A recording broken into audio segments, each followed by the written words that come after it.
Aloha, welcome to another episode of In the Green with BNI. I'm Felicia Johnson with my co-host Paul Kroger. Aloha, Paul. Aloha. How are you doing, Felicia? I'm doing well. How are you?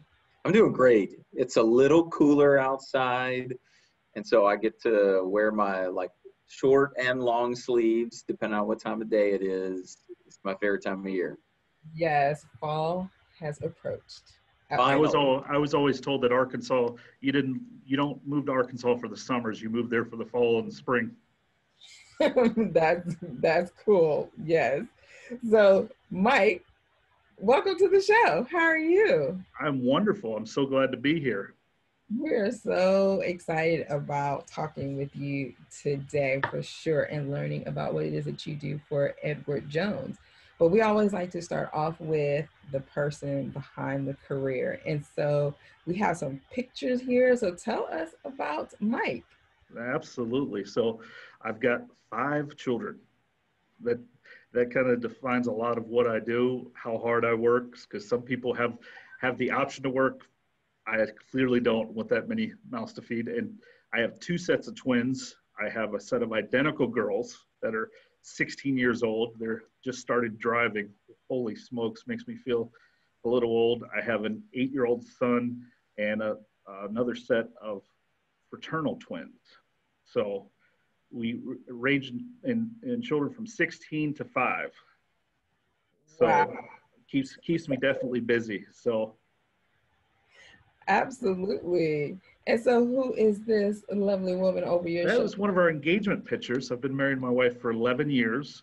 Her name is Kate, and we've done a lot of things together, moving from Chicago to here, and just really grown together as a couple, friends, and everything else that goes to make a family. So, proud parishioners of Christ the King.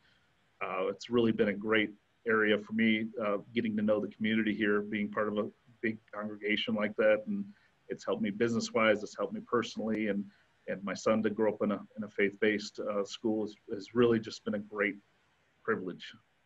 So That's awesome. I got here to Arkansas. I was born in D.C., lived there till I was 15 years old. Went to boarding school for 2 years in New Hampshire.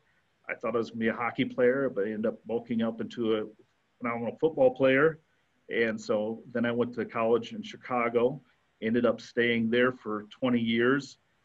One of my last twins was born with a medical condition that he couldn't do Chicago winters anymore. So we sought out an opportunity with the company I was at that time. And we moved here to Arkansas. They had an opportunity there. So we had some family in Texas and we had some family in Tennessee. And so I spent every summer in a little town called Dyersburg, Tennessee, West Tennessee. So, I feel privileged that I've got to live a lot of different places. It's helped me out tremendously when I talk to people, when I can relate to the East Coast, South, being Upper Midwest, and it tremendously helps me in my business and personal life. So I played college football in Chicago. I was the all-conference offensive lineman. Started coaching about 4 years ago. My son coached in Elk Grove, which is kind of in between North Little Rock and Maumelle. Great organization. That was my team last year when we went undefeated, and then we ended up winning the championship for Central Arkansas. So Shout out to the Oak Grove Hornets, right? right. And then I got to BNI in 2019. And so I've always been a part of other networking organizations that, tried to copy BNI, tried to duplicate it, replicate it, but there was only one, right? All right. So you joined BNI in 2019. We're so glad that you are a member with us for sure in our organization. So you are very familiar with our core values. So of these, which one is your favorite, Mike, and why? Yeah, you know what? I would say I have a pre-COVID-19 answer and a post-COVID-19 answer, Oh, really. So, I would say the lifelong learning was big for me, being this learning about how to network, learning how to hold people accountable. And I really enjoy the personal relationships, right? We met at a church every Thursday. We had great attendance and part of a very strong group called Powerhouse. And so I really enjoyed getting those people every Thursday. Then COVID-19 hit, and we went, holy smokes, what's going on? And it was time to pivot, right? And all of our businesses were affected. So I would say the one that most affects me now would be positive attitude. We talk about that every week on our call, about how when we're all having tougher weeks, we're having to work a little bit harder right now to gain new clients, to service existing clients because of the current business area. And so having that positive attitude every Thursday really just helps me when I'm kind of down at my load and kicked around a little bit Monday through Wednesday. Then I have that Thursday, gets me jolted. And then Friday is one of my bigger days for business. When everybody else goes home, I'm keep plugging. So I think the biggest one for me right now is positive attitude by far.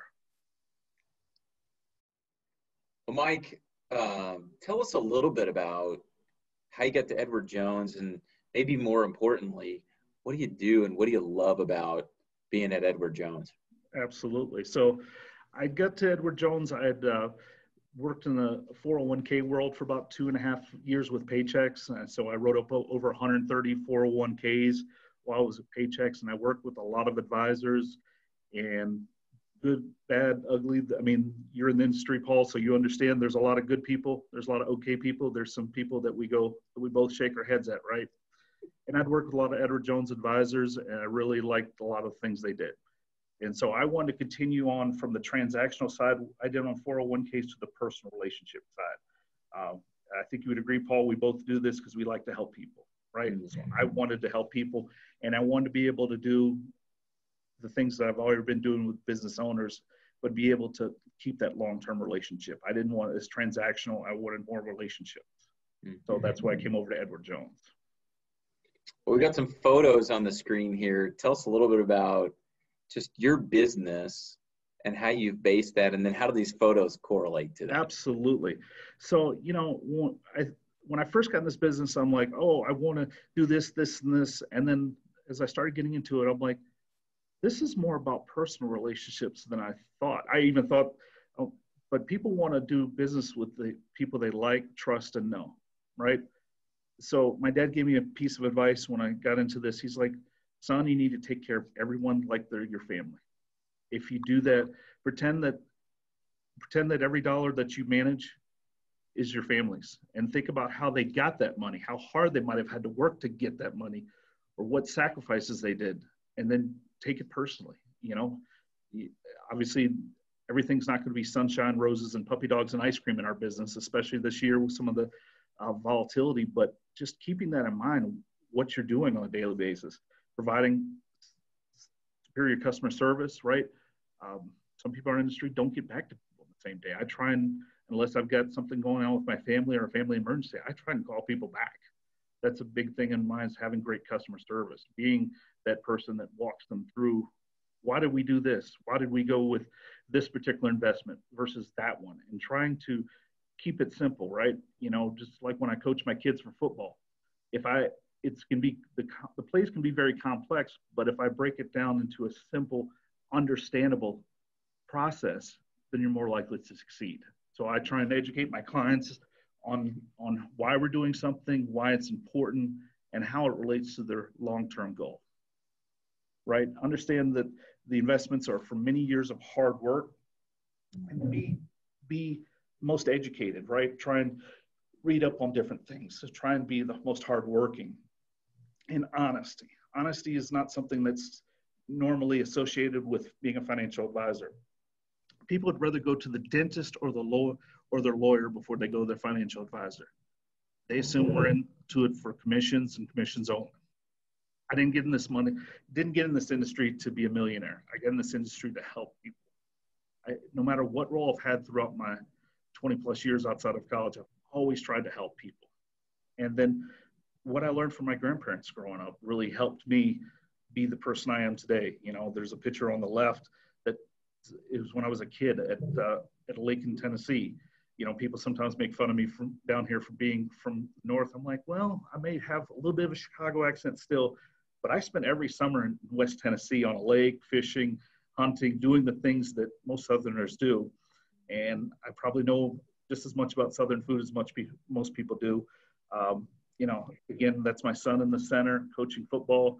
he had one of my hats on. That was a cute picture I just really enjoyed because that represents how my family takes my responsibility. My son wanted to wear a hat that I normally wear to show how proud he is of what I do every day and how I help people. So that picture means a lot to me. And just overall, my grandparents were very transparent about how they did things. My grandfather was an accountant, and he was always just very honest talking, and he wanted to help people. He wanted to help people even if it wasn't professional related. That is amazing. I love the story that you shared about your family and how you base your business off of that, and seeing the pictures. That's saying a lot. Like I said, when your kid wants to wear your hat for what you do for a career is a very, very important. Here, what are your areas of concentration that you work in? Absolutely. So my areas of expertise and ones I think I do well with are marriage and divorce. I have a lot of divorcee ladies because I went through a divorce. So I try and take that emotional hurt and put into a business transaction, because once it's all said and done, once the dust settles, it's a business transaction. It hurts like heck going through it, and I've been through it. I have that t-shirt. It stinks, but I help a lot of women turn the corner. And I can't tell you how many times we both cried a little bit on the phone, like, you've helped me so much in really getting through this emotional piece of it and keeping my head on straight so I can make business decisions that are going to better off my life. So I really enjoy working with divorcee women and helping them conquer what they need to in the future. Special needs. I have two of my sons are special needs. They go to Access here in Little Rock. So again, I think it's one of those areas where if you don't have the t-shirt, it's very hard for you to understand. It's very hard for you to understand that you might have a son that cannot take care of themselves when they're an adult. Well, that's a lot different planning than maybe leaving a legacy for worry about kid. Hey, I'm going to leave them some money and maybe it'll go towards their house. Or what if they can't work for themselves? What if they can't take care of themselves in the long run?